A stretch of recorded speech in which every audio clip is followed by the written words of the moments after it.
నేను ఒక్కటే అడుగుతున్నా 2014 నుంచి 2018 వరకు మా పెద్దలు నందేలే కాకుండా 16 మంది ఎంపీలు నీ దగ్గరనే ఉన్నారు కదా ఈ 16 మంది ఎంపీలు ఉన్నప్పుడు తెలంగాణకు రావాల్సిన కాళేశ్వరం జాతీయ ప్రాజెక్టు తీసుకురాలేదు ట్రైబల్ యూనివర్సిటీ తీసుకురాలేదు అదే విధంగా మన ఉక్కు ఫ్యాక్టరీ తీసుకురాలేదు ఖమ్మంలో బయ్యారంలో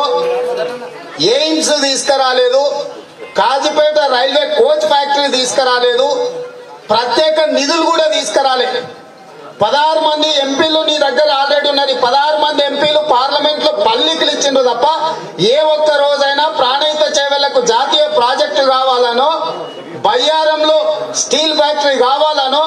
కాజీపేటలో రైల్వే కోచ్ ఫ్యాక్టరీ రావాలనో ట్రైబల్ యూనివర్సిటీ ఇస్తానది ఇవ్వలేదనో లేకపోతే ఎయిమ్స్ కళాశాలను ఇవ్వాల్సిందని చెప్పి ఏ ఒక్క రోజు కూడా మాట్లాడలేదు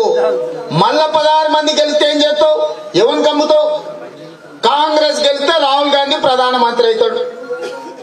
బీజేపీ గెలిస్తే నరేంద్ర మోడీ ప్రధానమంత్రి అవుతాడు నువ్వు గెలిస్తే ఏమైతావో చెప్పు